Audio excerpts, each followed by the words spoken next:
Hi there, and welcome to a special bonus episode of Made of Things. I am your host, Antonio Maria Correia.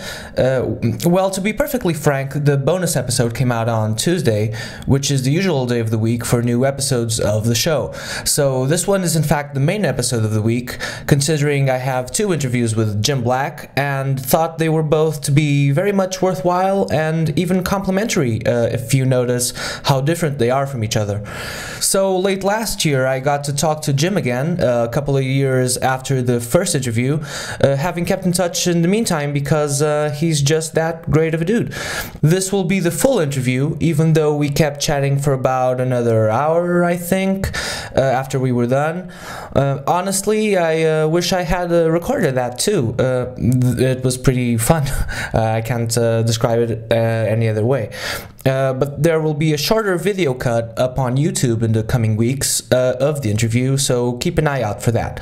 But please do not be literal and gauge your eye out or something. I do vouch for the safety of all of my listeners. So on this convo, we ended up talking about music in general, and specifically as well, in many specifics, but it also turned out to be a very funny interview, and I really loved doing this one. I met Jim at the hotel in a pretty warm winter afternoon, and he had just gotten out of the box. He's always out of the box. To be frank, I don't really like that expression. I mean, you know, what box? Like, don't get in boxes, guys. It's unhealthy. It will leave skin marks on your body and stuff, and other sorts of unwelcome effects. But Jim, as I was saying, was straight out of Compton. I'm pretty sure he was straight out of Compton. No, that's not true. He was just straight out of a music lesson with someone. But we met after that near the Gloria elevator. So Google image that if you're not from Lisbon, and even if you're from Lisbon, it's an elevator carriage thing that goes uphill. And we also met after the day he played a show with Carlos Bica and Frank Mobus with Azul at the Hot Club in Lisbon. I got to record a bunch of their songs with a GoPro camera I set up on Jim's drum kit, so look for that on YouTube in the coming weeks as well. It's really outstanding, as you might imagine. So a more serious part of the conversation this time includes the subject of the online streaming situation. This is not something I am very keen on talking about usually, because I honestly find it a bit tedious, and everyone talks about that, and I tend to, I just don't want to do things that everyone else is speaking of. But of course it's an important issue, and recently, some rather popular artists such as Pat from King Crimson and Mr. and Alex from Ring of Death Star posted pictures of their invoices for their yearly income from internet streaming and app streaming, and this is absolutely true. It doesn't even amount to $1 or $2. $1, guys, come on. So the situation is looking good if it isn't. I mean, there's no silver lining to it. It's just not looking good at all. Okay, so let's get to this with the awesome Jim Black.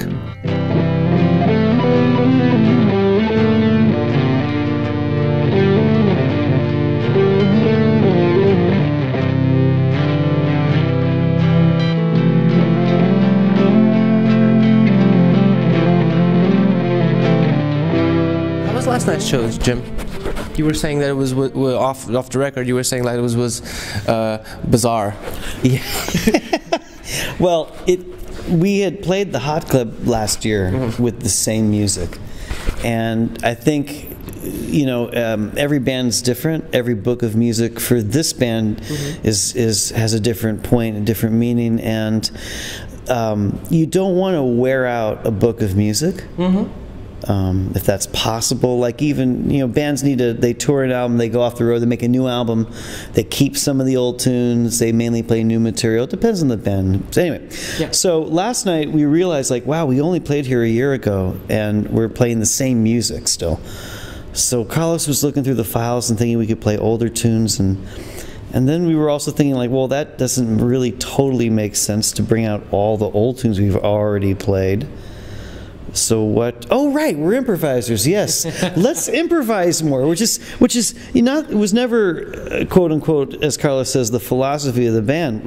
Actually, this band never really had a philosophy. We've always just gone with the flow in terms of what does Carlos write and what makes the most sense. The last album we made, I think Frank and I discussed approaching it more like pop songs or something, and not trying to be jazz musicians on it, not trying to color everything in a certain way or improvise so much.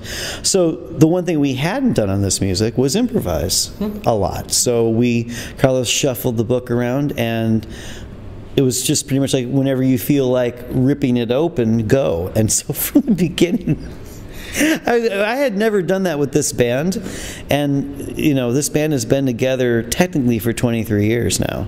So we've never really done that before, and that's just like, it's kind of like giving birth in a weird way. Like, I mean, I know nothing about that either, but not physically, at least, as far as I know or remember. But doing that with a band on stage, a band of friends and family that you know really well, it's like the first time. It was really wild. It felt pretty amazing. Like, we got off stage and it was just like, whoa, okay. So tonight should be fun. So it's incredible that, for instance, then you have like. Then you kind of want to. Do you sometimes want to record those sort of things, like, and you wish you could record everything? When I was younger, I was into that, mainly out of the fear of maybe missing out something awesome happening, not having the ability to listen back and go, wow, I sound so great.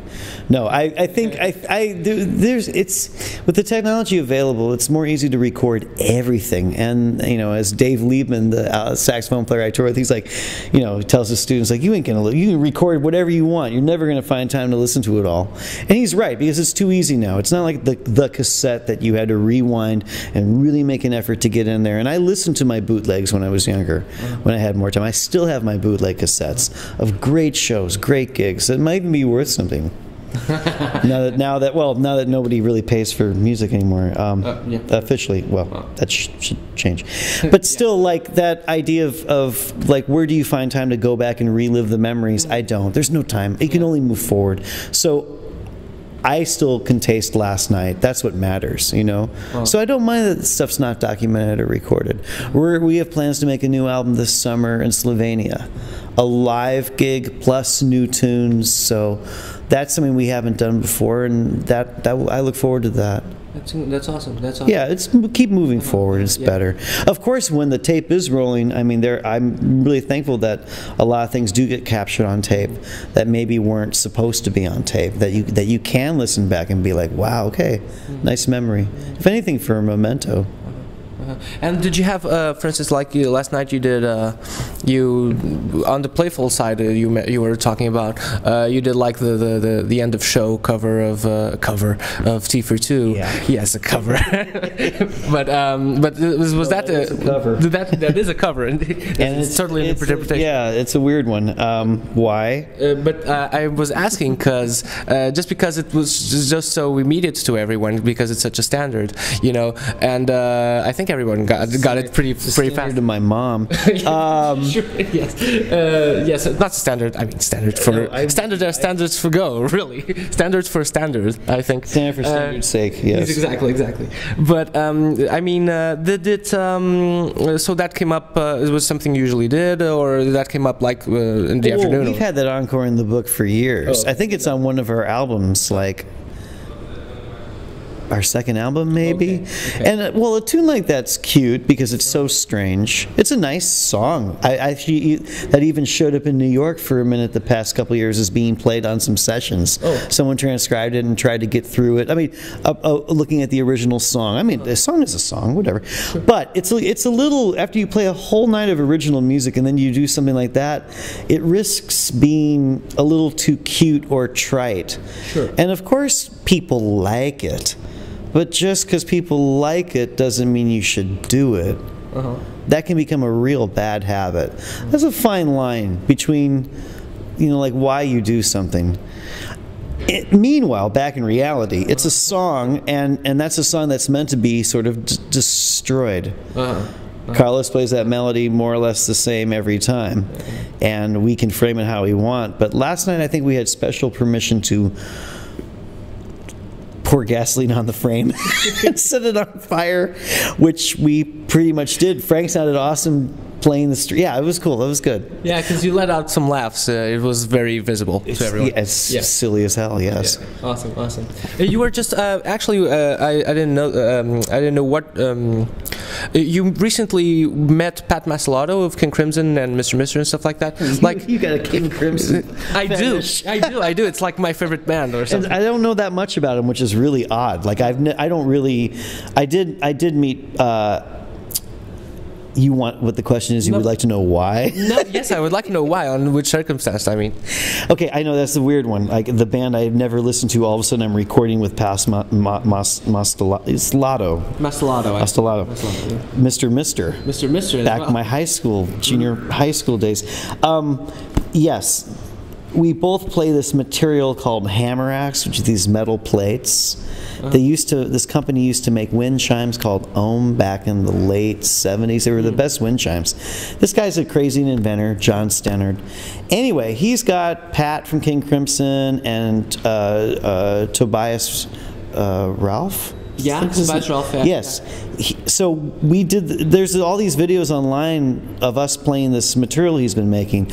I got involved because I met him at the NAMM show, the New Music Instrument Show in LA, and he's like, I was there at the cymbal booth for the Italian company I like to try to help out.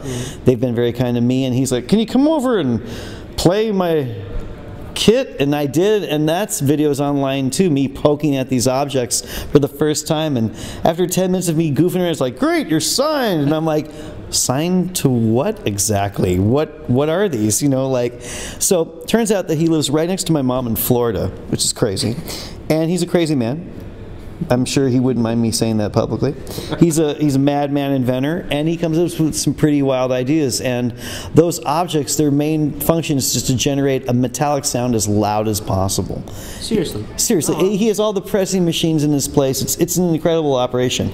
But, you know, when he gets an idea, he goes for it. And so he had all these weird ideas of taking Crimson tunes and re-harmonizing them or doing different arrangements where we're playing these products. And we just did another recording session. Pat and I just did a duo session in Florida when I was visiting my mom. He rented a studio, and there's going to be these videos of us playing this Tool song, and he did this weird... Seriously? Yeah, seriously. We did this weird collage of all this music that we're playing these instruments on. Dig it. Tool shirt. Tool shirt. We played. This is not prepared. No, what was funny is that that's really cute. This is just a coincidence. That I bought that album, and because my brother is just a couple years younger than me, and an American football player, he was really into Tool. They're amazing, but I never got into it. Sure, you have to get it. The same way that I never got into Crimson, I heard it once and it never really grabbed me the way that other music did. But they're very different bands as well. Exactly. But some similarities though, you're right. This is true. And now going back, and we covered one of the songs for this duo thing, so I learned one of the Tool tunes. What was the tune? That's a good question. Oh, you don't remember? Okay, sure. Okay, who cares about names? Jerk. No. Lame. No. I just was too busy actually trying to learn the song and play with the cats. So Pat and I went in there, and we worked a good 2 days at making this video stuff. So that'll be online. Yeah, it's a lot of material that Mr. Stannard has to edit, so we'll see. Yeah, you know what Crimson are doing now, like for the new formation, right? I think there's 3 drummers. Yeah. I don't know. I haven't heard anything, so I don't know. I mean, the funniest thing I ever heard was Masalato, when I met him, he's like, yeah, I just got off a Prague cruise. I was like, a what? A Prague rock cruise. This is insane. Yeah, the band, yes. Maybe Crimson on a cruise ship playing for... It's like a boat gig of all like prog rock bands. It sounds crazy. I just can't imagine like what do people when they're older do? Right, they take cruises along with their favorite rock bands that are also older. It's insane. I don't know if I'm destined for cruise ships playing what I do, but I don't think so. Do you think like every niche should have a free jazz cruise? Yes, exactly. Free jazz boat cruise. Yeah. I actually, that did come into my mind. I should have copyrighted. Oh, I did. It's on. It's I recorded. copyrighted Free Jazz Boat Cruise, okay? So it's mine. 15%. All of it. All connected. William Parker, stay away from my idea. Or unless you pay me 15%. Awesome. It's actually not a. It's a really good idea. It's a really good idea. Everyone needs a cruise. Yeah. Everybody. Or just free. Or free cruise, free jazz. Free jazz. Sorry. From the shackles of free jazz. I need to eat dinner. Well, there you go. This is actually, I was wondering, like last night. I watched 2 shows of yours in the past months because you played Kulturgest as well with a trio. Right. So, and one thing like that technically I don't know the name of, but you seem to like when you hit the cymbals. I don't think I've seen anyone hit on one same movement as many times. I don't know how to explain this. I don't know the name. Like a disease, or yes, obviously. It's pretty much no, but it's like. Have you counted how many times you can hit the cymbal like in one swift movement? Like, has it occurred to you like how many times have I? No. Like just for science purposes. Nope. If that happens, it's just to obviously generate or sustain sound for a certain length of time. I don't know. That's interesting. You would notice that. Maybe I'll watch tonight and see what happens. No, focus on the playing, man.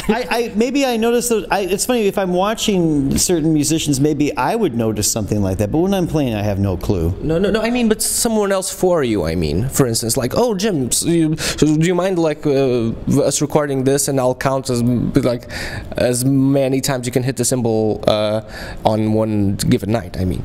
So apparently not. No. No, sure. But if someone will, though. I can easily no, I can't. And the only reason why, never mind. I don't carry drumsticks around with me all the time. How many more? Come on. How many more do you have with you? Many in the bag. What else is in here? 32 What's in Jim's bag? What is in Jim's bag? Gloves for winter that aren't necessary. And here, the lip balm that I didn't use, and Nutri brand Thyme chocolate, which is terrible. It's terrible. It's this thyme flavor, but it's like instead of like getting artful with the actual flavor of thyme, they pretty much ground it up with flax seeds. It's terrible. It's literally out of time. So thank you very much. Take it. I have it's time. A gift. I got time now. You have time now. Yes. But I had to. So, and what else is in your bag? So we'll just go along. I think that's an online thing, actually. Oh, it's my latest CD. Yeah. Hey, it's a shameless plug for my own music. No, it was a gift I forgot to give somebody. There's time later. The plans for my next album. Wait. No, you don't want to read that. It's music paper, blank music paper in a little notebook. So basically, it's a book full of potential. Yeah. Notes, diagrams, music. And other things, I'm sure. That's it. All notes, all potential stuff. Taking notes. If I get a good idea, I write it down. Okay. Or even if it's a terrible idea, I write it down. Do you think the terrible ideas come from the chocolate? Sometimes you should think about what you come up with as far as ideas, and I know what they're going for, but their mint flavor is great, cinnamon's good, cassis, lavender, but the thyme with the crunchy bits, I'm just not sure. They tried to go full health. Does it taste good? There's something wrong about chocolate dissolving in your mouth and having to negotiate gravel and rocks and grass. It's not it. I'll take this away from you now. No, so there you go. I don't mind its presence. Do you want my new CD? Of course I do. Of course I do. I actually don't, because I was going to buy it. Dude, you don't have to. Seriously. Dude. There you go. They're not selling, so I have to give them away. Seriously? No, of course they're selling. CDs don't sell anymore. You know that. I bought one at your show, actually. Thank you. Not this one, though. One of the 10 people. No. Not this one, though. Not the 10 people. I haven't. I did, though. I recorded a new album to be released on a new label that I can't talk about yet. Oh. That will mainly be high-resolution downloads. Which is something you do have to pay money for to get. So it's not as easily downloadable from a Russian website. Sure. That I have to keep writing to tell them to take our albums off. No, there's still possibilities to sell musical product. People still like to pay for things. And short of printing up albums and CDs to sell live as mementos, which is what people like to do, the distribution for physical copies isn't so awesome anymore. But people still like to. I mean, you know, when the new, I don't know about you, but as soon as I saw the new D'Angelo album came out, I didn't really hesitate to download that thing as fast as possible from, pay for it. I went to the high resolution sites and they didn't have it available, and I was kind of bummed out, but I went right to iTunes and grabbed it. And, you know, that's the point. When you want it, it's available, it's there, you pay for it. These high-res sites are pretty cool in the sense that you can get a really high-quality product immediately, portable. There's these new players like the Pono player that Neil Young invented with his team that is a high-resolution file player. You use good headphones or you plug it into your car, you've got great sound. So I think there's some hope for it. Okay. But just the medium's changing. So these little CDs they're changing their purpose. I don't mean to talk Spotify. I know I don't really care about Spotify, but it's interesting because there's a link. Because coincidentally, Pat Mastelotto on Facebook shared his like a print screen of his yearly fees from Spotify, and it was like $2 or something, and like a bunch of streaming and a bunch of streamed files, and it was like $1.80 or something. And he was saying like, this Christmas the presents are really going to roll in, or something, you know. So this is what like a musician gets from streaming. I have no particular point with this. It's just a joke. It's just a funny thing he said. Well, that's you're talking to the wrong guy if you want me to say positive words about what the current state of streaming music is. No, I don't really care. It bores me, so, you know. Oh, no. Well, if you really want to know, it's completely screwed up our side of the business. The idea that a lot of people buy our music because they're fans and curious. And, you know, I mean, I used to buy music that way as well. Like, there's a new CD out, you wouldn't hear it. So in order to hear it, you go and buy it and listen to it. And maybe it might not be your favorite album, but you bought it. You invested the time and the money to check it out. And you heard all the songs in a row, like a full album and stuff like that? At least you gave it a chance. But the idea of, I mean, there's nothing wrong with sampling something, but when you can stream a whole album without paying for it, what's the sense of buying it? I mean, I remember, like, someone's album came out, and I was about to buy it, and then I saw iTunes had it, like, they streamed it. So I was like, cool. I was in my house, I listened to it. Well, I didn't need to buy it then. I heard it. Why spend my money? I just got it and it was I wasn't that into it anyway. Even if you want to study something, I mean, it's so readily available, I mean. It sucks. Meaning that the curiosity sale, at least in our market, means a lot. We don't sell that much product anyway compared to a superstar, so it's like every sale counts, and I think streaming has really hurt our scene. And yet people who are not so experienced with digital media and stuff think they need to represent in all markets, which is personally the kiss of death. As a label, you've just shot yourself in the foot. You've basically given your sales away, including your profit. So the one way to, you know, there's got to be a way to sort of, the business needs to format itself. I mean, for the independent artists, I think it's still in order to make high quality recordings, which cost money for studios, gear, high quality microphones, people's time, engineering fees, tape, you name it. It's not cheap to make a great sounding album. Not an okay sounding album, a great sounding album. So you need to make the money back somehow. And anybody who knows about touring is not the answer. They like to think, like, people will say, well, you make so much money on tour now with your new popularity you gave away for free on Spotify, and that's a bunch of crap. Because everybody knows that a band will tour for nothing their first years just for promotion, at least in the rock world. So that's not really where the money's made either. It's important to reassemble, recollect, and you deserve to be paid for the products you make, the products you invest to make. Just like if you were a farmer, you want to be paid for what you produce. And you can't produce everything. You can't produce everything, and you need more income. So this whole like crowdfunding and all doesn't. Those are great ideas, and they sometimes work, but you cannot bank on that. What you can bank on are your fans to support what you do, keep them informed. You don't have to like do backward somersaults for them on every album. Just release your music, and then have the decency as an adult to pay as much for the music as you would for a cocktail. That's not asking that much. True. Really, come on, everyone, grow up. Just because you can steal it doesn't mean you should. And Spotify, it's basically stealing.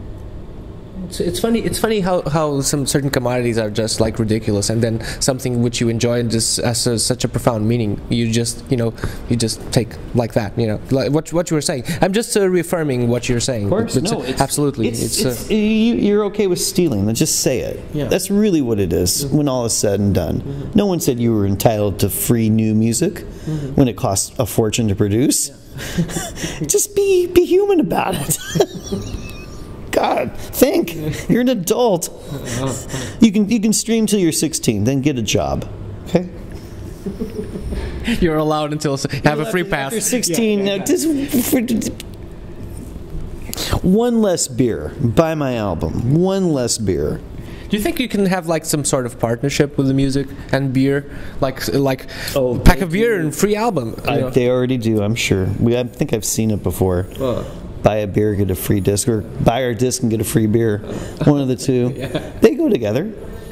Sure. Beer and wine.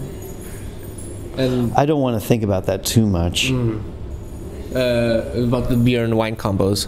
Yeah, it's not something you would recommend. Speaking of wine, there is a tasting tonight in Lisbon. Frank and I will be going to a wine tasting at 7 p.m. at an undisclosed location, so won't see you there. Yes, this will come up. This will come up in the next few weeks, so it's not going okay. If they have nice wine, I'm really curious. We were in Porto for a week and got to explore a couple types of wine we had never tried. Small quintas that were producing stuff that wasn't overpriced, but very interesting taste. Single vineyards. The Touriga Nacional, the different grapes. Some interesting small batch wine. Had some the other night that was really good, and then there were no more bottles left to taste because it was a small batch. So Portugal's great for this. There's a lot of cool. It's like a nice city to wine hunt. Yes, hunt for wine. Yes, it is actually, and there's like wine tasting experiences for like €10, and then you get to try a whole lot of excellent wines. And for instance, on one of these, I found out I was going to. All my life, I enjoyed until recently enjoyed Alentejo wines, and then all of a sudden, Douro wines are the ones. Like I never really got into them. Douro wines are so sophisticated; it's really good. There's a lot, but there's more from. I had a few from Barreira the other night, and even ones from Barreira. That's it. And even small batch wines from Alentejo. There's incredible ones. The big names you can kind of get sick of. No offense. Sure. But they're popular and cheap and plentiful, and the taste isn't so fascinating. If you want something really particular, you go to a smaller winery, their style, their taste. Enjoy what they have. Don't expect to have it again. It's really nice for that. Yeah. It's kind of like non-recorded shows. Perhaps you have to be there to experience it. Come to our shows. Take a piece of us home with you in the form of a recording. And there you go. It's done, dude. It's been like way longer. Always a pleasure. Man. Always a pleasure. It's been way longer than expected, but it's just so interesting.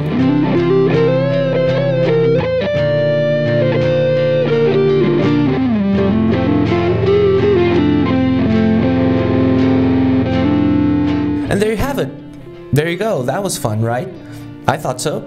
I hope you enjoyed the conversation. And was that all the Jim Black you can get? I'm pretty sure it wasn't. I hope, at least. But we'll be talking to Jim in the future again, I'm sure. So please subscribe on iTunes and leave a comment if you find it in your heart. Go look for it in your heart. It's in there somewhere, I'm sure. Find us on Made of Things Pod on WordPress, where you can download all of the episodes. Also Made of Things Pod on Twitter and Facebook, and also on Instagram. We are called Made of Things there. And so thanks for listening, everyone, and see you soon with another interview.